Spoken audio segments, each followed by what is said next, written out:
안녕하십니까. 나이스 신용평가 금융평가본부 김하늘 연구원입니다. 저는 저축은행의 부동산 PF 손실인식 현황과 추가 손실 전망을 주제로 발표 진행하겠습니다. 발표 순서는 다음과 같습니다. 먼저 2023년 말 기준 나이스 커버리지 16개 저축은행의 부동산 PF 익스포저 현황을 간단히 짚어보고 2023년에 부동산 PF에서 인식한 손실 수준을 살펴보겠습니다.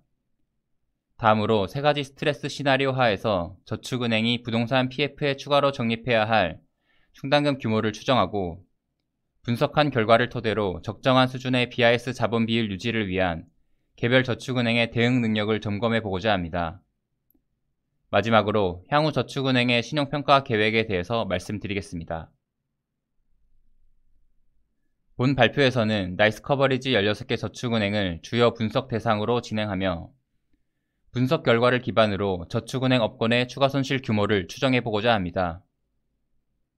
나이스 커버리지 16개 저축은행은 총자산, 자기자본이 전체 저축은행의 50% 가까이를 차지하고 있으며 부동산 PF 익스포저의 약 35%를 차지하고 있어 표본상 유의미한 분석이 가능할 것으로 생각됩니다. 발표에서 사용하는 부동산 PF 익스포저는 별도의 언급이 없는 한 저축은행 부동산 PF 대출과 브릿지성 토지담보대출의 합으로 정의하였습니다. 먼저 저축은행 부동산 PF 익스포저 현황을 살펴보겠습니다. 2023년 말 나이스 커버리지 16개 저축은행의 부동산 PF 익스포저는 7.7조 원으로 전년 말 대비 약 1.4조 원 감소하였습니다. 부동산 PF 익스포저 감소는 브릿지론 위주로 나타났으며 감소한 브릿지론은 경공매로 처분된 케이스보다는 사업상이 비교적 양호한 대출이 상호금융권이나 할부금융사 등으로 리파이낸싱 되거나 본 PF로 전환된 경우가 다수인 것으로 파악됩니다. 결과적으로 2023년의 부동산 PF 익스포저 감소는 본격적인 부실정리 차원보다는 비교적 처분이 용이했던 위험 자산이 처리된 결과로 이해할 수 있습니다. 한편 자기자본 대비 부동산 PF 익스포저 비중은 저축은행별 차별화가 크게 나타나는 모습입니다. 상대적으로 여유한 자본력과 부동산 PF 대출 관련 규제로 양질의 대규모 사업 접근이 제한적인 것이 저축은행 부동산 PF의 근본적인 한계입니다. 이에 사업 초기에 리스크가 큰 브릿지론 비중이 증권, 캐피탈 대비 높은 상황입니다. 상한순위로 살펴보면 단일순위 및 선순위 비중이 90%에 육박하고 있어 캐피탈, 증권이 취급하는 부동산 PF 대비 차주 구성이 비교적 단순한 특성을 보입니다. 다만 부동산 PF 잔액 기준으로 60% 이상을 차지하고 있는 단일순위 사업장의 경우 저축은행 간 컨소시엄을 통해 취급된 경우가 대부분이며 일반적인 선순위 사업장 대비 LTV 수준이 매우 높게 형성되어 있습니다. 용도와 지역별로 나누어 살펴보면 상대적으로 위험도가 낮다고 평가되는 수도권, 주거시설 사업장 비중이 증권이나 캐피탈 대비 높은 편입니다. 그러나 저축은행에 적용되는 부동산 PF 규제로 인해 수요 회복이 부진한 지방아파트 및 교외 주거시설 비중이 다소 높게 유지되고 있어 부동산 경기 및 가격 변동 위험은 높게 유지될 것으로 예상합니다. 2023년 말 기준 나이스 커버리지 저축은행의 부동산 PF 분양률 평균치는 41.8%이며 손익분기점 분양률과 20%포인트가량 차이가 존재합니다. 현재 분양률이 손익분기점 분양률을 초과하는 사업장을 제외하면 이와 같은 분양률 차이는 34.5%포인트로 확대되는 것으로 나타납니다. 이와 같은 분양률 격차는 부동산 시장 호황기에 취급된 사업장에서 집중적으로 나타나고 있으며 부실 사업장의 재구조와 작업에 걸리는 시간을 감안하면 이와 같은 미분양 위험은 장기화될 가능성이 높을 것으로 판단됩니다. 2023년 말 기준 나이스 커버리지 저축은행의 부동산 PF 익스포저 약 6.5조 원이 2024년 만기 도래하며 이는 전체 익스포저의 85% 수준입니다. 특히 브릿지론의 경우 약 70%에 해당하는 2.7조 원의 만기가 2024년 상반기에 집중되어 있으며 1회 이상 만기 연장된 브릿지론이 익스포저의 약 71%를 차지하고 있습니다. PF 대주단 협약 등을 통해 저축은행 부동산 PF 만기 연장은 비교적 원활히 이루어지고 있는 것으로 보이나 통상적으로 브릿지론 만기 재연장이 6에서 12개월 단위로 이루어지는 점을 감안하면 만기 도래에 따른 저축은행 부담은 점차 가중될 가능성이 높습니다. 다음으로 저축은행이 2023년 부동산 PF에서 인식한 손실 수준을 살펴보겠습니다. 2023년 기준 나이스 커버리지 저축은행은 전년 대비 이익 규모가 1조 원 이상 감소한 2,711억 원의 순손실을 시현하였으며 16개 저축은행 중 10개 저축은행이 적자 전환하였습니다. 적자 전환의 주요 원인은 전년 대비 크게 증가한 대손 비용에 주로 기인하고 있는 것으로 보입니다. 평균 연체율은 2022년 3.2%에서 2023년 6.2%로 급증했고 1개월 이상 연체 여신 규모도 2.5조 원으로 늘어났습니다. 건전성 지표 악화로 인해 2023년 대손상각비는 전년 대비 7,600억 원 이상 증가한 2조 원 수준을 나타냈습니다. 건전성, 수익성 지표와는 별개로 BIS 자본 비율은 2022년 13.3%에서 2023년 14.5%로 상승했는데 이는 다수 저축은행에서 유상 증자 등을 통해 자기 자본을 확충했기 때문입니다. 나이스 커버리지 저축은행의 부동산 PF 익스포저 충당금 적립률은 2022년 3.5%에서 2023년 7.1%로 2배 이상 상승했습니다. 부동산 PF 익스포저의 총량이 감소하였음에도 적립된 충당금의 절대적 수준은 크게 증가했으며 이는 요주 이하로 분류된 부동산 PF 익스포저가 늘어난 것에 기인합니다. 다만 요주 이하 여신 비율이 크게 상승한 데 비해 고정 이하 여신 비율 상승폭은 제한적인 상황입니다. 이는 만기 연장, PF 자율 협약 등으로 부동산 PF 부실 인식이 다소 지연되고 있는 것으로 해석할 수 있습니다. 이에 요주의 자산의 고정화가 진행될 경우 대손 비용이 추가적으로 확대될 가능성이 존재합니다. 앞서 분석한 바와 같이 2023년의 대규모 적자 전환에도 부동산 PF 관련 부실 인식은 다소 지연되고 있는 것으로 보이며 추가적인 충당금 적립이 필요할 것으로 판단됩니다. 이번 장에서는 세 가지 스트레스 시나리오 하에서 저축은행이 부동산 PF에 추가로 적립해야 할 충당금 규모를 추정해 보겠습니다. 먼저 본 시나리오 테스트는 앞서 증권, 캐피탈 발표에서 적용한 주요 가정과 동일한 수준을 적용하였습니다. 시나리오 테스트는 나이스 신용평가 커버리지 저축은행을 대상으로 진행하였으며 엑싯 분양률을 달성한 본 PF는 전액 회수 가능하다고 가정하였습니다. 부동산 시장 상황을 감안하여 2023년의 경락가율에 하위 40%를 S1, 하위 30%를 S2, 하위 25%를 S3로 하여 세 가지 시나리오별 추가 손실 규모를 추정하였습니다. 시나리오 테스트 결과 나이스 커버리지 16개 저축은행의 예상 손실 규모는 0.9에서 1.6조 원입니다.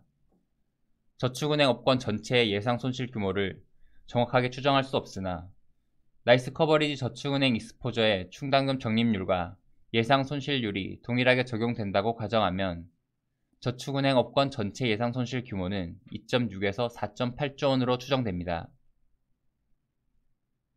기적립된 대손 충당금을 감안하면 나이스 커버리지 저축은행이 추가로 적립해야 할 충당금 규모는 약 0.3에서 1조 원으로 추정됩니다. 예상 손실과 동일한 방식으로 추산하면 저축은행 업권에서 추가로 적립해야 할 충당금 규모는 약 1에서 3.3조 원입니다. 사업 단계별로 살펴보면 본 PF의 경우 2.7에서 7.6%의 추가적인 손실이 나타나고 브릿지로는 5.9에서 19.7%의 추가적인 손실이 발생합니다. 기본적으로 저축은행의 브릿지로는 회계상 토지담보대출로 분류된 브릿지성 토지담보대출이 대부분의 익스포저를 차지하고 있어 요주 이하로 분류된 경우에도 충당금 적립률이 PF 대출 대비 낮게 나타나고 있습니다. 더불어 브릿지로는 스트레스 정도가 높은 상황에서 예상 손실 규모가 급격하게 늘어날 것으로 추정됩니다. 경공매를 통해 부동산 PF 담보 물건을 매도하게 되는 경우 토지는 감정평가액 대비 매매 가격의 하락폭이 크게 나타나기 때문에 브릿지론에서의 추가 손실 규모가 클 것으로 보입니다. 특히 부동산 PF 사업장의 LTV가 사업 진행을 전제로 하여 현재 담보가치 기준이 아닌 분양가나 준공 후 시장 가치와 같은 미래의 가치를 기준으로 산출되었다는 점을 감안하면 부동산 시장 부진이 장기화되는 경우 분석에 따른 예상 손실 규모가 크게 늘어날 가능성 또한 존재합니다. 부동산 PF 익스포저 예상 손실은 비주거시설, 중후순위, 지방소재 사업장에서 집중적으로 나타나며 상환순위에 따른 차이가 가장 큰 것으로 추정됩니다. 후순위 사업장의 경우 가장 긍정적인 S1 시나리오에서도 100% 부실화되는 것으로 나타나며 중순위 사업장 또한 S2 시나리오에서부터 약 90%의 손실이 발생할 것으로 추정됩니다. 용도별로는 주거시설 사업장의 10에서 22%, 비주거시설 사업장의 17에서 29%가량이 부실화될 것으로 추정합니다. 지역별로는 지방소재 사업장의 손실률이 수도권 소재 사업장 대비 소폭 높게 나타나고 있습니다. 공사 원가 상승, 시공사 부실 등으로 공사지연 문제가 발생하고 있는 현 상황에서 공사비 비중이 높은 지방소재 사업장의 부담이 가중될 가능성도 존재합니다. 종합적으로 분석하면 당면한 손실 발생의 주요 요인은 상한순위, LTV 수준에 달려있는 것으로 보입니다. 다만 고위험 부동산 PF 비중이 높은 저축은행에는 보다 적극적인 충당금 적립이 필요할 것으로 판단됩니다. 이번 장에서는 앞서 분석한 결과를 토대로 적정한 수준의 BIS 자본 비율 유지를 위한 개별 저축은행의 대응 능력을 점검해 보겠습니다. 수익성 분석 시 시나리오 테스트에 따라 추가로 적립해야 할 대손 충당금은 즉시 저축은행의 손실로 인식됨을 가정하였습니다.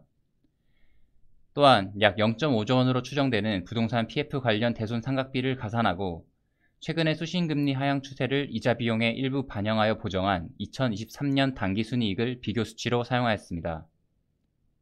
분석 결과 저축은행의 업권 순이익 규모는 보수적 시나리오에서 적자폭이 크게 확대되는 것으로 나타났으며 2023년 마이너스 0.5조 원에서 2024년 최대 마이너스 2.2조 원 수준으로 적자폭이 확대될 것으로 전망합니다. S2, S3 시나리오에서의 적자폭 확대 전망과는 달리 S1 시나리오에서 저축은행 업권은 소폭이나마 흑자 전환할 것으로 예상됩니다. 이는 시중금리 수준이 다소 낮아진 가운데 저축은행 업권의 여신 성장세 둔화로 수신 확보를 위한 경쟁 정도가 완화되면서 순이자 마진이 회복되는 부분을 고려하였기 때문입니다. 한편 나이스 커버리지 저축은행의 경우 저축은행 업권 대비 ROA 하락폭이 다소 낮게 나타나고 있는데 이는 나이스 커버리지 저축은행이 총자산 규모 기준으로 47% 비중을 차지하고 있는 데 비해 부동산 PF 익스포저는 약 35%만을 차지하고 있기 때문으로 풀이됩니다. 이로 미루어 보면 일부 저축은행의 경우 자산 규모 대비 과도한 부동산 PF 익스포저를 부담하고 있는 것으로 추정할 수 있습니다. 특히 부동산 이외 사업 기반이 상대적으로 여리하여 부동산 시장 호황기에 집중적으로 부동산 PF 대출을 늘린 저축은행에 있어 적자폭이 크게 확대될 가능성이 높을 것으로 예상합니다.